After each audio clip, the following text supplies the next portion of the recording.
Olá amigos e amigas, sejam bem-vindos, bem-vindas à aula de hoje. Nesta aula vamos falar sobre a orquídea borboleta ou ainda a orquídea secretária, como alguns chamam. Eu chamo ela carinhosamente de orquídea orelhuda, exatamente por causa das folhas grandes, né? Orquídea orelha de elefante também, como é conhecida.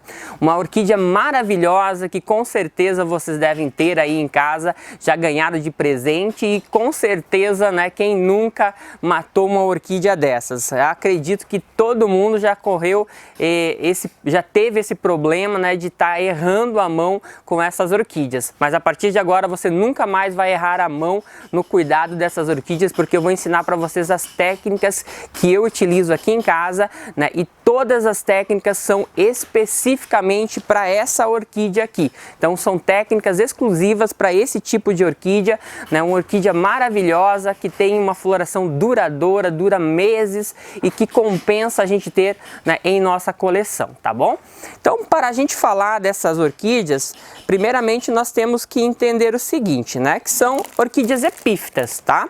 Então, elas vegetam em árvores, no tronco das árvores. E as orquídeas naturais, que são as espécies, elas foram ao longo do tempo sendo trabalhadas, né, feito vários cruzamentos, melhoramentos genéticos, até chegar nessas maravilhosas tonalidades, nessas maravilhosas cores que nós temos hoje aí e que encontramos no mercado. A maioria das orquídeas Phalaenophysis, na natureza, elas são menores, assim, com exceção de algumas pequenas espécies. Mas na natureza, tanto as folhas, as flores e as folhas também são menores.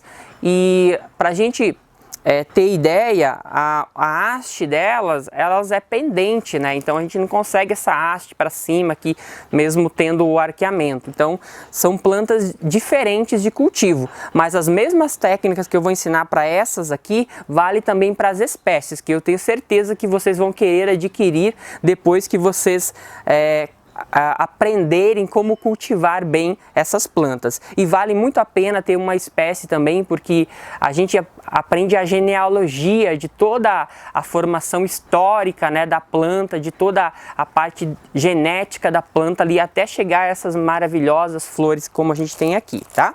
Então são plantas epífitas, vegetam em áreas tropicais da região da Ásia, né, várias áreas do continente asiático, região da China, região do Sudeste Asiático, várias ilhas ali, Filipinas, Malásia, né? Essa região, então, é uma região natural dessas plantas. Como eu falei, um clima tropical, florestas tropicais, florestas bem densas, e elas vivem, né, no tronco das árvores. No tronco das árvores, elas vegetam assim, gente, dessa forma, com as folhas arqueadas para baixo, porque são florestas que retém muita umidade, chove constantemente, e como é muito quente, então se juntar água dentro dessas estruturas, dentro dessas cavidades, a planta acaba apodrecendo devido ao calor, ela acaba cozinhando, literalmente.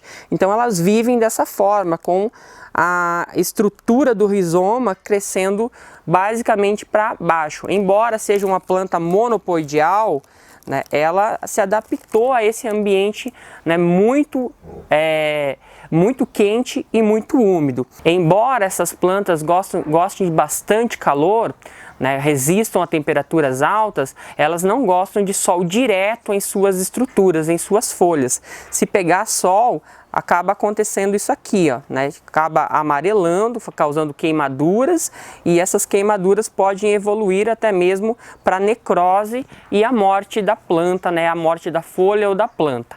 Então, o sol para essas plantas é uma coisa importante, mas tem que ser muito regrado, né? Elas recebem muito pouca luminosidade no ambiente que elas vegetam. Então elas vão ficar naquelas matas bem sombrias, onde o sol vai pegar levemente entre as folhas das árvores, vai ser onde o sol vai tocar nelas, né, de forma bem leve, né, durante o dia, né, geralmente no início da manhã, o finalzinho da tarde. Então, quando o sol bate nela, ele já está fraquinho, porque durante o dia a copa das árvores vai estar cobrindo toda a planta e impedindo que o sol queime as suas folhas. Então, na nossa casa, nós devemos ter esse cuidado, né? Se for colocar perto da janela, perto da varanda, ali na varanda, ou em algum outro, um pergolato, né, ou no orquidário mesmo, nós temos que tomar muito cuidado com o sol. Neste caso, ela deve receber de 50%, né, de luminosidade para baixo. Então, ela deve receber, né, muito pouca luminosidade, bem pouca mesmo. Ela pode ficar com as folhas verdes, assim, bem escura, que ela vai florir normalmente. Não é uma regra que vale para as outras orquídeas, né, que geralmente elas têm que estar com a folha mais amarelada, mais um verde, né, o verde padrão, né, que a gente diz. Então essas orquídeas, elas recebendo pouca luminosidade, elas vão florir também, tá? Então, deixando bem claro para vocês, são orquídeas que não suportam temperaturas muito baixas, né, o frio, o inverno. Elas não gostam de geada, né? A geada pode causar queimaduras e pode acabar causando necrose nas suas folhas e, consequentemente, a morte, né, da planta. Elas gostam de temperaturas que fiquem entre os 25 a 30 graus, mas temperaturas acima elas podem desidratar, então é importante que tenha uma umidade ambiente bastante alta, né? Sempre ter em volta dela uma toalhinha úmida, sempre ter em volta dela um pratinho com areia e água, né? Isso ajuda a manter a umidade ambiente e, consequentemente, ela vai se manter hidratada, tá? Às vezes muita gente acaba errando, né, pensando que essa planta está desidratando por causa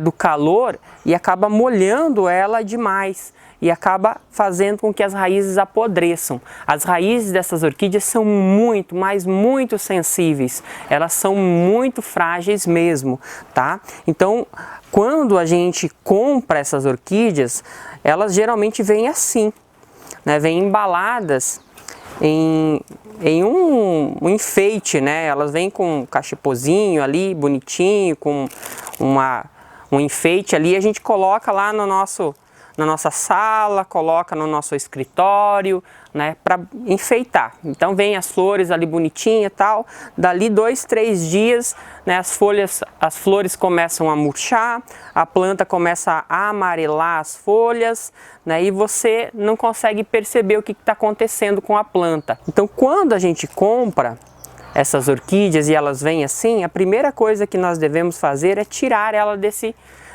embrulho. Por quê?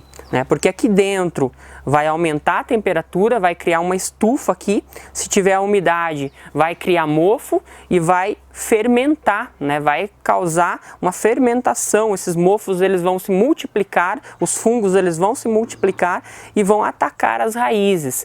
Então vai acontecer, né, a podridão das raízes. As raízes vão apodrecer e logo em seguida a planta vai começar a perder folhas e perder as flores, né? Então isso é um processo muito rápido, em questão de 2, 3 dias, isso já começa a ser desencadeado e aí é difícil às vezes até mesmo salvar a planta.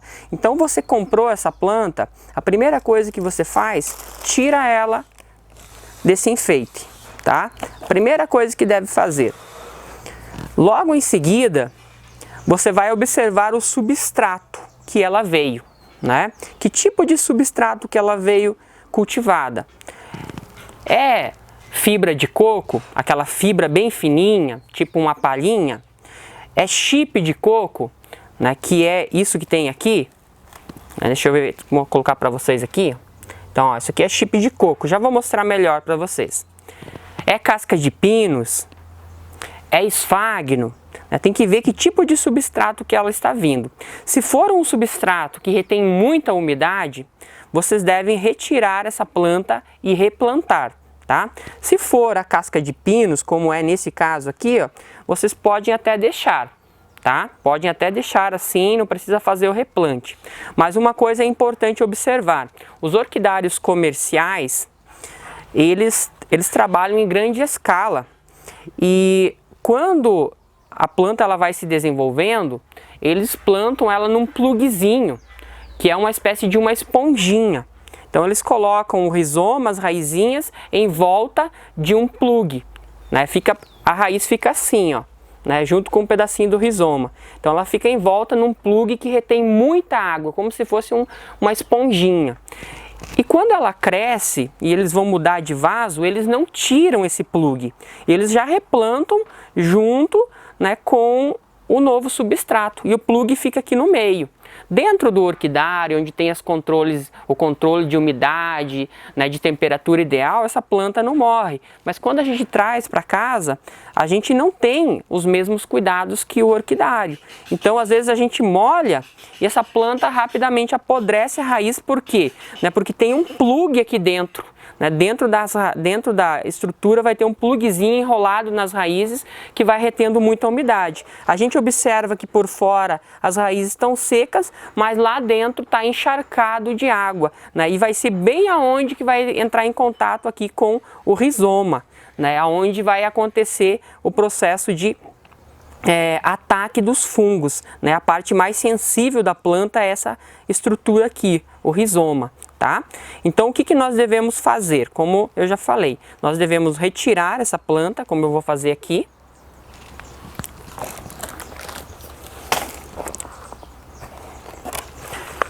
Você vai retirar ela do vaso, isso porque ela está plantada em chip de coco. Né? Chip de coco é péssimo para cultivar Phalaenophysis, então você vai retirar ela do vaso.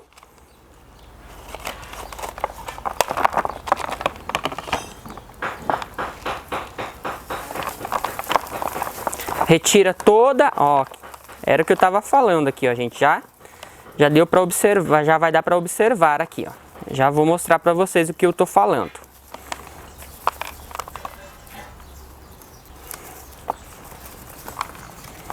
Então, olha só, gente, o plug que eu estava me referindo.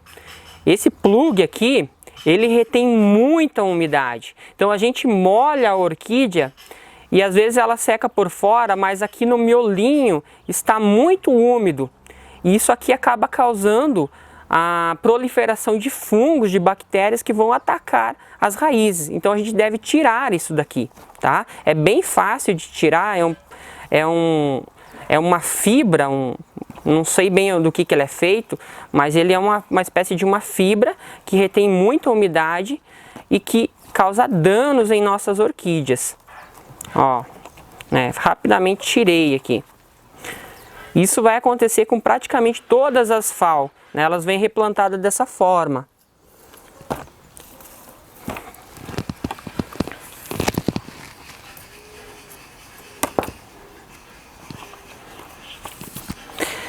Se você comprou, como eu falei, gente, não importa se ela está em floração ou não, você não espera terminar a floração para fazer o replante, tá? Uma das primeiras coisas que devemos fazer é o replante. Se ela estiver nessa fibra, né, que é um chip de coco, né, ou naquela fibra, naquela palha de chip de fibra de coco, ou se tiver também no esfagno, tá?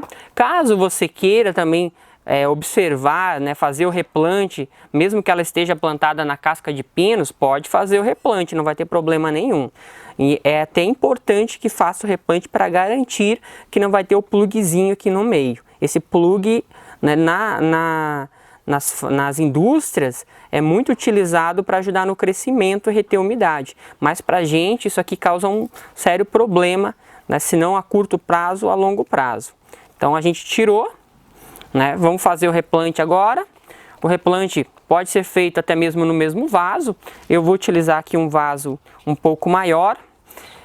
O ideal é que o vaso seja translúcido, tá? O vaso ele seja transparente, porque essas raízes elas fazem fotossíntese.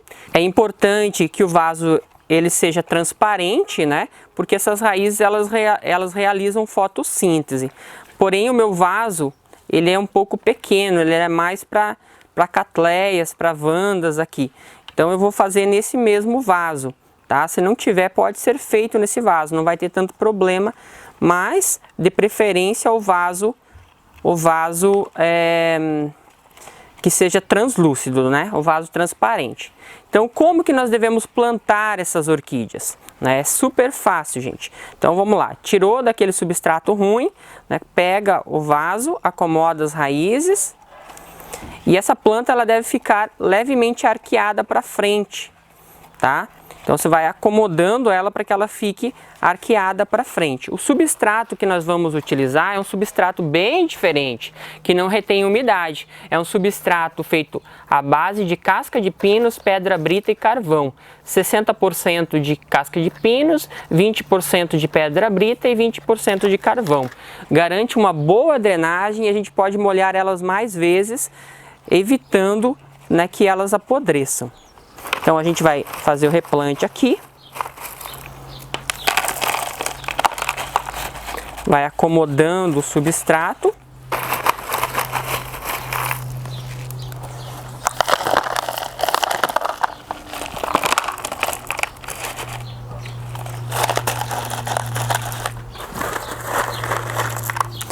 Lembrar, gente, se você mesmo for fazer o substrato, a granulometria do substrato, o tamanho do substrato não pode ser muito grande, tá?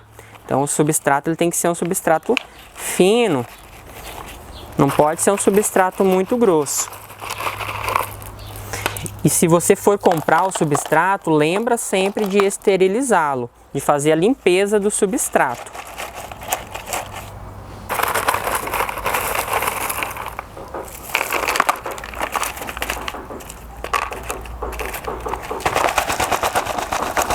Essas batidinhas ajudam a acomodar o substrato lá dentro, né? E vai ocupando os espaços que ainda não são ocupados.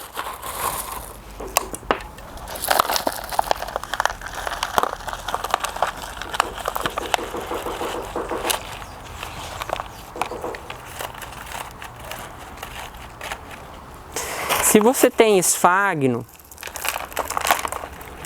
aqui a gente vai colocar um tutorzinho. Vou pegar um menor aqui. Isso. Acho que coloquei errado.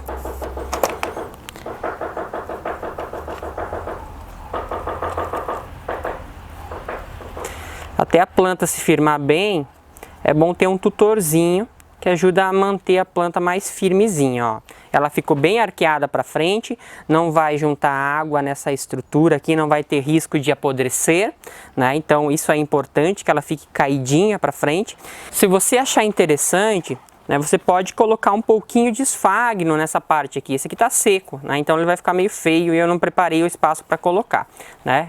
Eu teria que ter colocado menos substrato, mas tá. Então você pode colocar um pouquinho de esfagno aqui, ó. O esfagno vai ajudar a reter a umidade, vai ajudar a manter mais umidade e, consequentemente, né, vai manter o substrato um pouco mais equilibrado. Porém, quando você observa que não tem necessidade mais de ter substrato, né, que retenha tanta umidade, que no caso o esfagno, você vem e retira. Então, por isso colocar na superfície. E quando não precisar mais, você vem ali e retira e complementa com o substrato padrão, tá? Que é a base de casca de pinos, certo? Então é isso que nós devemos fazer. Eu aqui vou deixar a minha com um pouquinho de esfagno até ela enraizar. Depois que ela enraizar, eu faço a troca, tá? Lembrar, é importante o vaso translúcido para essas plantas, tá? Então aqui é só um exemplo que eu tenho para vocês. O ideal é plantar num vaso assim, um vaso transparente, porque as raízes é mais fácil de observar as raízes e também é melhor para a questão, né, da gente estar regando ela, né? A gente vai conseguir ver melhor quando as raízes já estão secas, né? As raízes vão estar secas sempre que elas estiverem esbranquiçadas, gente. Então, quando que nós devemos molhar as phalaenopsis? Nós devemos molhar sempre que as raízes estiverem totalmente brancas, estiverem pálidas ou cinzas, como alguns falam, né?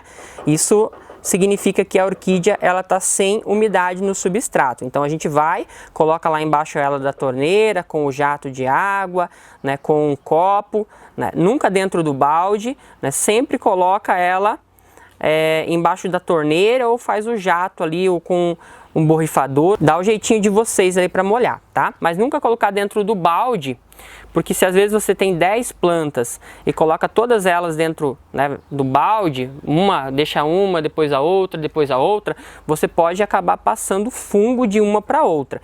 Então isso não é interessante, tá? O interessante é você molhar cada uma delas com água corrente, certo? Então olha aqui, essa daqui já está quase na hora de molhar, as raízes já estão ficando brancas, algumas delas estão um pouquinho verdinhas. Depois que secar bem, eu posso fazer a rega delas. O que fazer quando as folhas de baixo estão ficando amarelas, tá? Aí tem duas coisas importantes. Se são várias folhas, se está acontecendo com 3, 4 folhas ali ficando amarela, significa que você deve trocar ela de vaso rapidamente, porque provavelmente as raízes estão podres. Significa que você molhou demais. Mas se acaso acontecer de uma das folhas, ou no máximo ali 2 folhas, amarelarem de baixo para cima, a mais velha amarelar, isso pode ser normal, gente, porque ela faz a troca. As folhas mais velhas, elas vão amarelando e elas perdem essas folhas de baixo, e soltam 2 folhas acima, tá? Então isso é comum nas falenófilas, elas perderem as folhas mais velhas e fazerem a reposição com folhas mais novas. Geralmente as falenófilas elas vão ter entre 2 até 10 folhas aproximadamente. E quando as mais velhas forem amarelando, vai geralmente nascer, folhas novas. Aqui nós temos mais uma falenófilis, Observem aqui que ela tem uma queimadura do sol. Então a gente deve colocar sempre à sombra essa orquídea. A luz dentro de casa, ela até pode ser boa, mas ela tem que receber um pouco de luminosidade de fora, externa. Embora elas consigam florescer somente na luz artificial, não é interessante, porque as florações vão ser menos vigorosas. Então elas devem receber uma luz externa, a luz de fora, filtrada, para que elas floresçam melhor, tá? Quando terminou a haste floral, o que eu devo fazer? Quando a haste floral secou, o que a gente faz, gente? Então tem duas coisas que a gente pode fazer. Uma é deixar a haste floral assim como está e aguardar que possa nascer uma nova haste floral a partir dos nozinhos, dessas geminhas que existem aqui. Ou a gente pode cortar ela aqui embaixo, permitindo que no tempo certo venha uma nova floração, tá? Então aqui a gente fez o corte bem embaixo, depois a gente vem e sela com canela em pó ou com algum antifúngico. E aqui a gente vai deixar ela em repouso, no mesmo lugarzinho de sempre, e fazendo as adubações corretas, as regas corretas, que logo ela vai soltar uma nova haste floral bem mais vigorosa, com certeza, tá? Mas caso você não queira fazer o corte, se você vê que a planta está saudável, que não tem fungo, que as raízes estão boas, você pode fazer isso aqui, ó. Contar 1, 2, 3 geminhas ou nozinhos e vir e fazer o corte. 1, 2, 3 geminhas e fazer o corte na metade da gema, tá? Por quê? Porque aqui pode acontecer duas coisas. Uma, soltar um novo rebento e uma nova haste floral, ou ela pode soltar uma mudinha aqui, tá? Então se a gente deixar ela mais na sombra e regar ela um pouquinho mais, manter ela um pouquinho mais úmida, às vezes, vai depender de planta e do seu cultivo, pode soltar uma mudinha nova, tá? Mas nunca exagere na umidade, gente. Essa é uma orquídea que você não deve molhar demais, tá? Só deve molhar quando realmente estiver seca, quando realmente estiver seco o substrato, beleza? Com relação a doenças nessas orquídeas, é muito comum as doenças se manifestarem por causa do excesso de umidade no vaso. Então, quando a gente molha demais, os primeiros problemas é a podridão nas raízes. Então, se manifesta a podridão das raízes, consequentemente a perca de folhas, as folhas começam a amarelar, de baixo para cima também, né? Às vezes a pessoa até confunde com a troca de folhas. Então as folhas elas começam a amarelar de baixo para cima e consequentemente o rizoma, essa parte aqui, começa a apodrecer. Muitas vezes não tem muito o que fazer, né? Não tem mais o que fazer. Em alguns casos dá para salvar, a gente pode fazer a troca de substrato, colocar numa UTI, né? E aí conseguir salvar. Mas quando está muito avançado, né, a podridão, o melhor mesmo é o descarte. Ou isolar ela das demais, porque como é uma podridão, como é uma doença fúngica, pode acabar passando para as demais, beleza? Então evitar a questão do excesso de água, como eu já venho falando. Outras doenças está relacionado também ao excesso de calor e umidade, né, e o acúmulo de água nessa estrutura aqui. Então acaba acontecendo a podridão mole, que eles chamam. Então começa a apodrecer a folha de dentro para fora. E isso é uma doença também bem grave, bem perigosa. Se acaso isso acontecer, você deve fazer um tratamento, né, o tratamento com antifúngicos, né, com fungicida, e cortar aquela parte necrosada, tá? Então essas são doenças comuns. Também nas falenófises acontecem de aparecer vários anéisinhos, né, várias manchinhas pretas com a bordinha amarela. Então, quando aparecer uma manchinha preta com a bordinha amarela, também é doença fúngica. O que você deve fazer? Tem duas opções. Uma é você cortar a parte doente da folha. Isso é uma coisa importante, você perde a parte doente da folha, mas não vai ter mais problema com a doença. Outra coisa é você entrar com fungicida, né? Alguns fungicidas funcionam bem, né? Como por exemplo o Amistar Top, né? O Cercobin, nós vamos ter aí o Casumin, que são fungicidas, né, sistêmicos, mas aí você tem que utilizar os equipamentos de EPI. Outra coisa que vocês devem fazer, que podem fazer, é utilizar fungicidas caseiros, né? Então você pode utilizar, por exemplo, a canela. Você pode fazer uma pastinha de canela em pó e colocar sobre a feridinha, sobre o machucado, tanto na parte de cima quanto na parte de baixo, tá? Então você faz uma pastinha e coloca.